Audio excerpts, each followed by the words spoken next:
Foreign Minister held a very detailed and in-depth discussion on the current regional situation. We also discussed the possible ways to bring an early and permanent end to the war in the region. The foreign ministers expressed concerns that the ongoing conflict is extremely unfortunate for its devastating impact on lives and livelihood across the wider region. We agreed that this war is not in favor of anyone and would only lead to death and destruction. The unity of Muslim Ummah in these challenging times is of utmost importance. امریکہ ایران جنگ بند کرانے کی کوششوں میں تیزی. ایران امریکہ ممکنہ مذاکرات کے لیے تیار ہے. خوشی ہے کہ ایران اور امریکہ نے پاکستان پر اعتماد کیا. اب چین کی بھی مذاکرات کے لیے پاکستان کی حمایت. اقوام متحدہ کے سیکرٹری جنرل انتونیو گوتریس نے بھی پاکستان کی امن کوششوں کی حمایت کی. اسلام آباد میں 4 ملکی وزرائے خارجہ اجلاس کے بعد وزیر خارجہ اسحاق ڈار کی میڈیا سے گفتگو. کہا کہ پاکستان، سعودی عرب، ترکیہ، مصر کے وزرائے خارجہ کا اجلاس ہوا. وزیر خارجہ نے علاقائی صورتحال پر تفصیلی تبادلہ خیال کیا. وزرائے خارجہ نے اتفاق کیا جنگ جلد ختم ہونی چاہیے. مسائل کا حل بات چیت، سفارتکاری ہی میں ہے. UN چارٹر کے تحت تمام ملکوں کی سلامتی و خود مختاری کا احترام کیا جانا چاہیے. مسلم امہ کا اتحاد موجودہ صورتحال میں مزید اہمیت اختیار کر گیا ہے. خطے میں جاری کشیدگی کسی کے مفاد میں نہیں.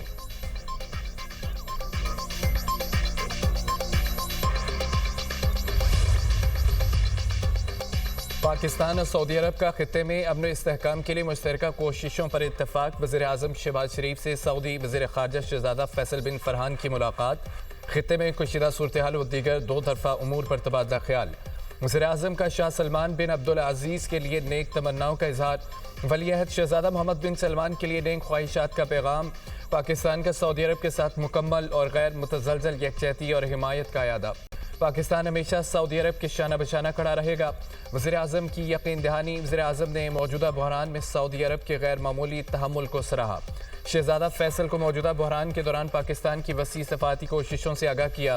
کشیدگی کم کرنے اور امریکہ اور ایران کو مذاکرات کی میز پر لانے کی کوششوں بارے بتایا. وزیر اعظم کا مسلم امہ میں سعودی عرب کے قائدانہ کردار پر زور. سعودی وزیر خارجہ کا وزیر اعظم سے اظہار تشکر. خطے کی صورتحال پر سعودی عرب کے موقف سے آگاہ کیا. وزیر اعظم سے ترک و مصری وزیر خارجہ کی بھی ملاقات. ترک صدر اردوان اور مصری صدر عبد الفتاح السیسی کے لیے غیر سگالی جذبات کا اظہار. خطے میں کشیدگی کے خاتمے کے لیے اجتماعی کوششیں ناگزیر قرار. وزیر اعظم نے کہا ہے پاکستان نے ایران اور امریکہ کو مذاکرات کی میز پر لانے کے لیے مثبت کردار ادا کرتا رہے گا.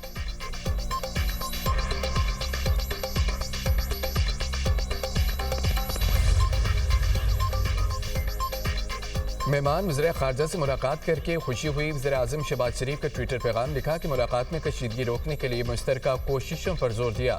خطے میں جاری کشیدگی فوری ختم کرنے کے لیے اجتماعی کوششیں ناگزیر ہیں.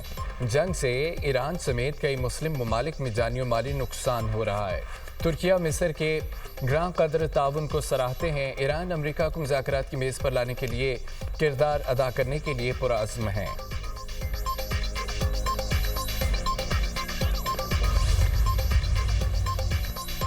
امریکہ اور اسرائیل کے ایران پر حملے. ایرانی صوبے البرز میں بجلی کا بڑی اسٹیشن متاثر. تہران اور گرج شہر میں معطل ہونے والی بجلی کی سپلائی بحال کر دی گئی. فارس نیوز ایجنسی کا دعویٰ. ایرانی وزارت توانائی کے مطابق دیگر علاقوں میں بھی بجلی جلد بحال ہو جائے گی. اسرائیل کا تہران میں قطری نیوز چینل کی عمارت پر بھی حملہ. عرب ٹی وی کے مطابق چینل کی عمارت کو نشانہ بنایا گیا. حملے کے بعد براہ راست نشریات معطل ہو گئیں. عمارت کو شدید نقصان پہنچا. کئی افراد زخمی ہو گئے.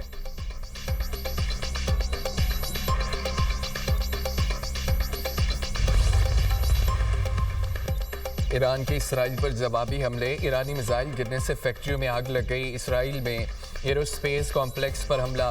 Electronic warfare and radar centre کو بھی نشانہ بنایا گیا.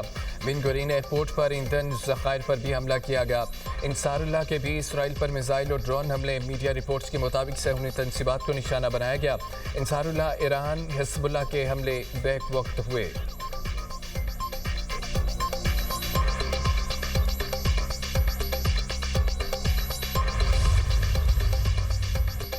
اسرائیل کا جنوبی لبنان میں اقوام متحدہ کے امن قائم رکھنے والے دستے کے ہیڈ کوارٹرز پر حملہ. نیوز ایجنسی کے مطابق حملے میں انڈونیشیائی دستے کو نشانہ بنایا گیا۔ حملے میں زخمی افراد کو ہیلی کاپٹر کے ذریعے اسپتال منتقل کیا گیا۔ لبنان میں اسرائیلی حملوں میں ہلاکتوں کی تعداد میں مسلسل اضافہ۔ حملوں میں اب تک 1238 افراد جاں بحق، 3500 سے زائد زخمی ہو گئے۔ جاں بحق ہونے والوں میں 124 بچے بھی شامل۔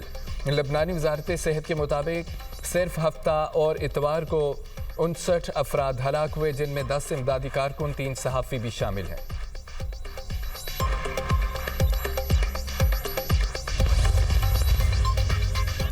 امریکی جہاز کی تباہی کی تصاویر سامنے آ گئیں۔ ایران نے پرنس سلطان ایئر بیس پر حملہ کیا تھا۔ حملے میں سرویلنس طیارہ E-3 اور دیگر جہاز بھی تباہ ہوئے تھے۔ امریکی سابق جرنلز کے مطابق طیاروں کی تباہی سے خلیج فارس پر نگرانی متاثر ہوگی۔ ایرانی پاسداران انقلاب کا کہنا ہے کہ $70 کروڑ مالیت کے طیارے E-3 کو $20,000 مالیت کے ڈرون سے نشانہ بنایا گیا۔ دوسری طرف کویت میں ایرانی حملے میں 10 کویتی فوجی زخمی۔ اماراتی حکام کا کہنا ہے کہ 16 بیلسٹک میزائلز، 42 ڈرونز کو ناکارہ بنا دیا۔ ایران کا اردن میں امریکی اڈے کو نشانہ بنانے کا بھی دعویٰ۔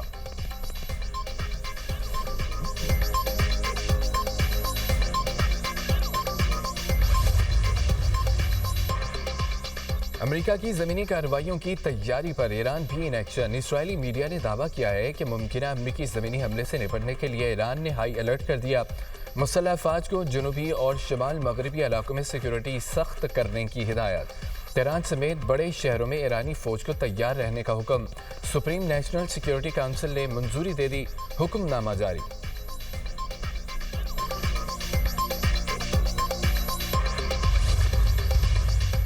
ایران پر زمینی حملہ، قبضے کا نتیجہ سنگین ہوگا۔ امریکی فوجی خلیج فارس کی شارک مچھلیوں کی خوراک بن جائیں گے۔ ترجمان خاتم الانبیاء ہیڈ کوارٹرز ابراہیم ذوالفقاری کہتے ہیں کہ امریکی جارحیت اور قبضے کا نتیجہ امریکی فوجیوں کی ذلت آمیز قید ہوگی۔ امریکی فوج کا تباہی کے سوا کوئی نتیجہ نہیں نکلے گا۔ ٹرمپ سب سے زیادہ جھوٹ بولنے والے صدر ہیں اور ٹرمپ اپنے غلط فیصلوں سے امریکی فوج کو موت کی دلدل میں پھینک رہے ہیں۔ ایرانی پارلیمنٹ کے اسپیکر محمد باقر قلیباف نے کہا ہے کہ ایرانی فوج امریکی زمینی فوج کا سامنا کرنے کے لیے تیار ہے۔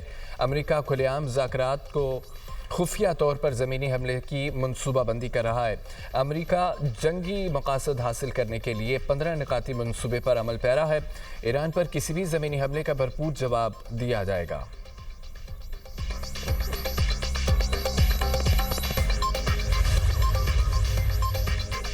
ماہرین کو چاہیے کہ ڈونلڈ ٹرمپ کو نو کنگ مظاہرین کی حقیقت سے آگاہ کریں۔ ایرانی صدر مسعود پزشکیان کہتے ہیں کہ امریکی شہری سب سے پہلے اسرائیل کے بیانیے پر غصے میں ہیں۔ یہ لوگ اسرائیلی بادشاہوں سے تھک چکے ہیں جو امریکی جمہوریت پر حکومت کر رہے ہیں۔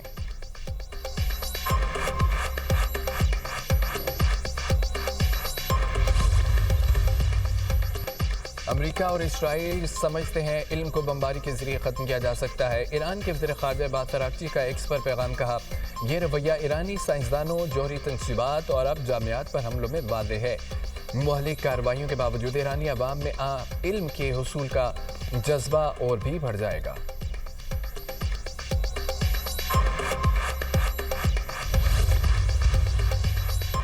امریکہ کے بعد برطانیہ کا بارودی سرنگوں کی صفائی کے لیے اپنا بحری جہاز ابنائے ہرمز بھیجنے کا فیصلہ۔ شاہی بحریہ کا جہاز RFA لائم بے مشن کے لیے تیار ہے۔ خبر ایجنسی کے مطابق برطانوی جہاز خودکار ڈرونز اور جدید مائن ہنٹنگ سسٹم سے لیس ہے، جو سمندر کی تہہ میں بارودی سرنگوں کو تلاش کر کے انہیں تباہ کرنے کی صلاحیت رکھتا ہے۔ کمانڈر ایرانی بحریہ ایئر ایڈمرل شہرام ایرانی کہتے ہیں کہ ابنائے ہرمز کے اطراف کے پانیوں پر ہمارا مکمل قبضہ ہے۔ ابنائے ہرمز کا مشرقی علاقہ اور بحیرہ عمان ایرانی بحریہ کے قبضے میں ہے۔ امریکی فوج رینج میں آئی تو میزائل سسٹم سے نشانہ بنائیں گے۔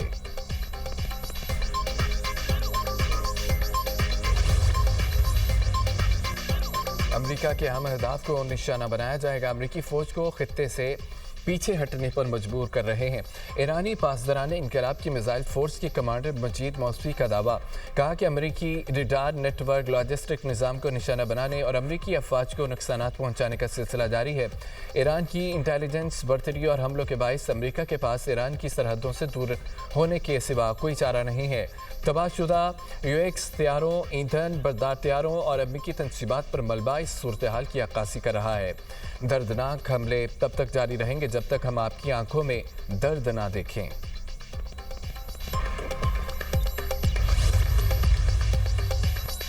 یورپی یونین کا مشرق وسطی میں کشیدگی کم کرنے اور سفارتکاری پر زور.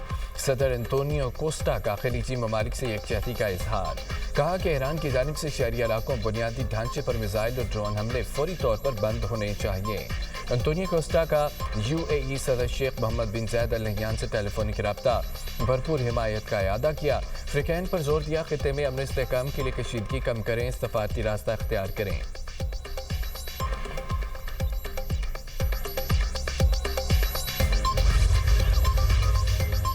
ایران کے خلاف جنگ امریکہ کو بھاری پڑنے لگی. 27 مارچ تک ایران پر حملوں کی مجموعی لاگت تقریباً $26.74 ارب تک جا پہنچی ہے.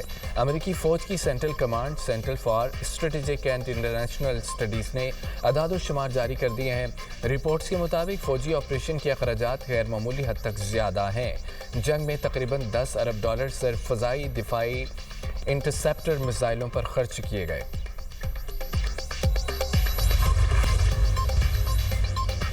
شمالی کوریا کی جانب سے ہائی تھرس راکٹ انجن کا کامیاب تجربہ. شمالی کوریا کے رہنما کم جونگ میزائلوں کو اپ گریڈ کرنے میں مصروف ہیں. کم جونگ نے ہائی تھرس راکٹ انجن کے ٹیسٹ کی نگرانی کی. نیا تجربہ شمالی کوریا کے ہتھیاروں کے پروگرام میں اہم پیش رفت قرار. شمالی کوریا کے مطابق ٹھوس ایندھن انجن تیز رفتار میزائل لانچ ممکن بناتے ہیں.